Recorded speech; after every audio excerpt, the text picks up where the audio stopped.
बिहार में लगातार बढ़ते आपराधिक घटनाओं को लेकर केंद्रीय मंत्री गिरिराज सिंह ने विपक्ष पर निशाना साधा है। वो कह रहे हैं कि विपक्षियों की साजिश है कि बिहार में लगातार अपराध जो है वो बढ़ रहे हैं। क्या कुछ कह रहे हैं गिरिराज सिंह, वो सुनिए। देखिए, मैं तो तीसरा आरोप लगा रहा हूं। बिहार में नीतीश कुमार को बदनाम करने के लिए एक षड्यंत्र रचा जा रहा है कि आतंक फैलाओ, अपराध करो और अपराध राजनीतिक संरक्षित अपराध। ये कुछ लोग साजिश करके नीतीश कुमार को बदनाम करने के लिए कर रहे हैं, जिसका पर्दाफाश भी अब होने वाला है। एक गैंग के थ्रू, राजनीतिक गैंग के थ्रू ये सोची समझी बिहार के कई कोनों में इस ढंग का उपद्रव करके बिहार सरकार को बदनाम करने की कोशिश कर रहे हैं। और आज उछल उछल के लोग जा रहे थे उसके घर पर, अभी तक नहीं पकड़ाया है।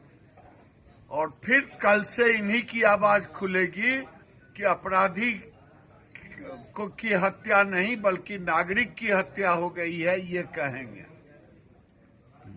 ये बिहार में कम से कम जो लोग कह रहे थे कि ये जंगल राज है, यहाँ तो कार्रवाई भी हो रही है। लालू जी के राज में क्या हो रहा है? जो कह रहे थे तेजस्वी यादव उछल उछल करके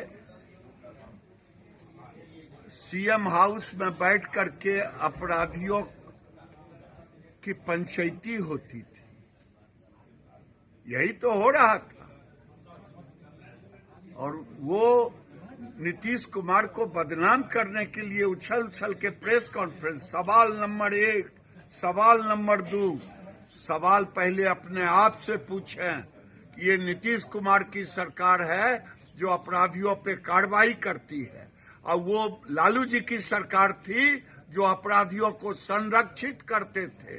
आज वो उछल उछल के कह रहे हैं चलनी दूसरे सूप को जिसमें सहस्त्र छेद अपने। चिराग पासवान ने भी कहा है कि बिहार में विधि व्यवस्था, मैं भी कह रहा हूं कि कोई विधि अपराध होगा, मुख्यमंत्री भी कहते हैं कि अपराध अगर होता है तो उस पर कार्रवाई होगी। अपराध को कोई अच्छा नहीं कह सकता, चाहे गिरिराज बोले, चाहे चिराग जी बोले, चाहे सीएम बोले। कभी सीएम ने कहा कि अपराध को हम संरक्षित करते हैं? संरक्षित होता था जंगल राज में, लालू जी के राज में। अपराध होता है, उस पर कार्रवाई होती है, कार्रवाई होगी। मुझे तो लगता है सर्वप्रथम तेजस्वी यादव जी अपने आप को कहते हैं कि मैं समाजवादी हूं। ये ढोंग कैसा? अपनी पत्नी का नाम क्यों बदले? अगर थी क्रिश्चियन तो थी, क्या दिक्कत है? क्या दिक्कत है? क्रिश्चियन होना कोई गुनाह है? लेकिन नाम बदलने से, इसीलिए मैं कहता हूं तेजस्वी यादव जी की पत्नी का ही वोटर लिस्ट की जांच होनी चाहिए। वो किस तरह से वोटर बनी? क्या वो नागरिकता प्रमाण पत्र के साथ? जो कह रहे हैं कि आधार को नहीं माना जा रहा है, आधार पर लिखा हुआ है, ये नागरिकता का प्रमाणित नहीं करता है। और ये कोई नागरिक होगा वही वोटर होगा। आखिर डर किसको है? क्या घुसपैठिए को भारत का नागरिक होना चाहिए? मैं पूछना चाहता हूं विपक्ष से, क्या रोहिंग्या को होना चाहिए? काहे डर है? और जो 86 से पहले पैदा लिया है उसको तो इलेक्शन कमीशन माना है।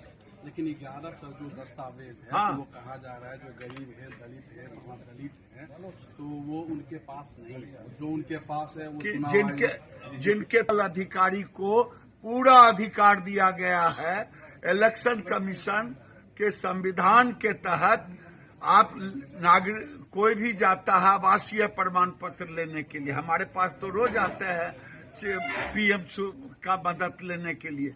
आवासीय प्रमाण पत्र हो गया, गरीबी का हो गया, आय प्रमाण पत्र हो गया, दुनिया भर का है। काने का मन भेल त आंख में गड़ल खुट्टी। ये लोग चाहते हैं अवैध लोगों को मतदान करवाना, इसीलिए आज राहुल गांधी चिल्लावे या तेजस्वी चिल्लावे, ये काम तो बहुत पहले होना चाहिए था। चुनाव आयोग को इस बिहार में हर 10 साल पर करनी चाहिए। ये सर भारतीय मुसलमान दुनिया में सबसे ज्यादा सुरक्षित है, लेकिन जो घुसपैठिए हैं उनको जो लोग संरक्षित करने का काम कर रहे हैं वो देश के लिए गद्दारी कर रहे हैं।